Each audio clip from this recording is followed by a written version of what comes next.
Good morning, everyone. It's October the 12th, 2023.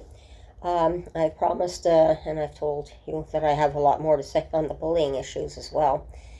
And that's what I want to talk about this morning. It's a very long story. It's my story because we all have our stories. And over the many videos that I have done, I've been talking bits and pieces about my story as well. But today I want to concentrate on the bullying part of it. And this is a true story. It took 20 years in the making. And that's what I will have to explain. And if the video gets too long, I will probably have to put it in at least two parts. So please bear with me. Now, you're aware of that I've had two husbands. My first husband was a police officer. My second husband, he worked for OC Transpo here in Ottawa with the bus service, and he was with them for quite a long time. I met him while he was trying to get my divorce with my first husband, and there was a lot of issues there as well. And during that period of time, I was living with him in 1978 to 79 while I was waiting for my divorce. And there was an incident back then that's not talked about very much about from OC Transpo at all. But I'm going to be leading up to the shooting at OC Transpo that happened in it was April the 6th, 1999. But what happened, they had a near incident back in around, it was 78 or 1979 at the time. And very few people seem to remember this incident, but I do, because it was very upsetting, and I can understand why. Because at that particular day, my husband was working maintenance in the garage. He and another one of the employees, they were walking out of the garage about 2 feet apart when they heard freeze. They froze, looked over to see a police officer standing there with his gun pointed, not at them, but when they looked over, there was a gentleman coming out of his car with a rifle in hand. Back then. Now, there was a couple of stories of how that happened, and that was apparently the first story was that his wife left him, took everything, cleaned the house out, took the bathtub, all the fixtures, and including the furnace. So he was angry because of what was going on. Now, this was the first I started hearing a little bit about the bullying going on in the garage, so I don't know the full story on this man. But I do know that the police officer was able to stop it before it went any further. Like the one that happened in 1999, where 4 employees were killed, and the former employee who did the shooting killed himself. So this is a long story. The next part of it goes into, I've been putting up with a lot of it over the years, even after I married him in 1980, after my divorce from my first husband became final. He was very moody. He didn't like working the day shifts because whatever was going on in the garage.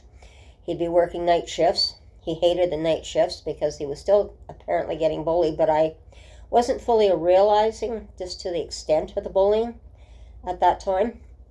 And finally, it was July of 1988 when this next incident occurred, and we were going down the Queensway. We were on the high-speed lane doing 60, and I had myself with him in the front seat, and our three boys were strapped in the car seats in the back seat, and I was expecting my 4th child at the time.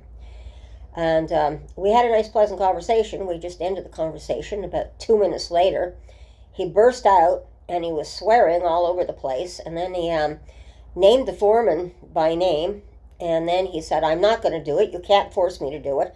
There's no way." And then he started speeding up. And the next thing I knew, he had his foot right to the gas pedal, right to the bottom. And all of a sudden, he took one hand off the wheel. He was gripping it with one wheel, driving with one wheel, and gaining speed as we went.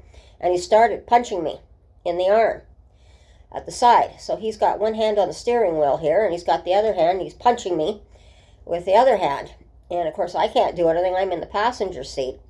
And all I can do is turn around and and I was getting really frightened, and I just locked my door so that the door wouldn't fly open, and was praying that, boy, if anything happened, hopefully no one would be suffering from this, and we'd be the only casualties in this, because when I looked over the speedometer, he was doing 120 miles an hour, and probably a bit over, because that's what the speedometer was reading at that time. And well, of course, this frightened me too, because of what happened with my ex-husband as well, because I felt like I was back in the back seat of the car.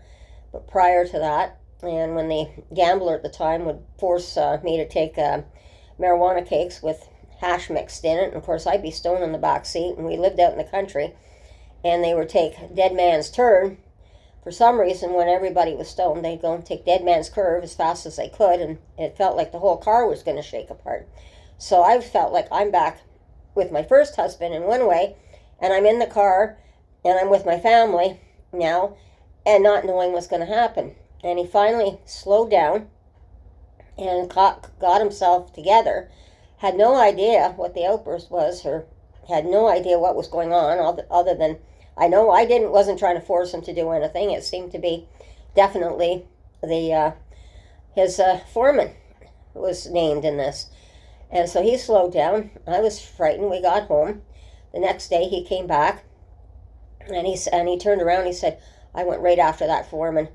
I turned around and I told him right there, if he ever hit me again, he was going to pay for it.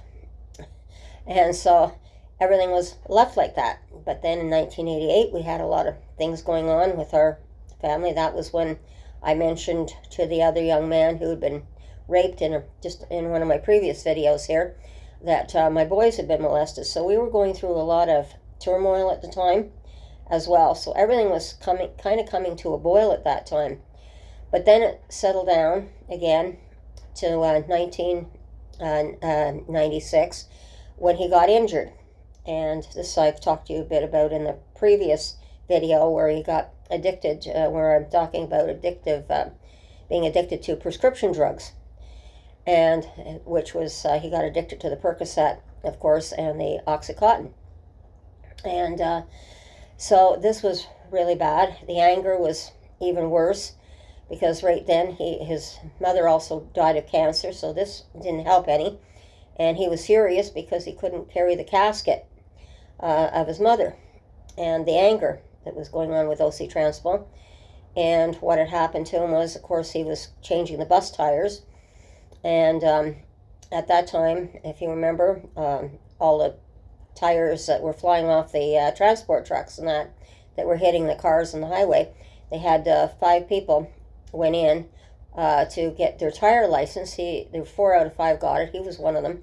So he was doing that for 8 hours on his 8-hour shift. But the bus tires, are 250 pounds each, and he had to pick them up from the floor and then slap them up in the air and then turn them around and slap them on the bus that was on the hoist. And what made him even more furious was, after he got hurt, the bus company turned around and then they got a tire machine that actually picked him up off the floor. So he had stretched something from his shoulder into the back of his neck. I don't know exactly what it is, because I'm not any good with the body parts. But so that made him angry. We lived through outbursts with him because of his pain and his anger at OC Transpo. We were doing some counseling at the time, but it was believed again to be marriage problems, and it wasn't really fully coming up on the bullying, but some of it was coming out after. And this came out after, by 1999, after the shooting occurred. So with the counseling and stuff, and he felt horrible about it. And as the inquest after the deaths, and that of course was, the shooter came in to the garage, pulled a rifle on everyone, and 4 people were killed. And then he turned the gun on himself, the gunman, and he was a former employee. It was a horrible thing to have to go through, because my husband was remembering things at that time, what had happened in the garage with the shooter himself, because he was being bullied. And he had gone out west, came back after being given a very bad reference from the work. But the things that happened, he knew the shooter at the same time, and he'd stepped in and tried to defend the shooter. And one of the incidents that was, I guess, never reported at the time to OC Transpo. And this was when he was working in the garage.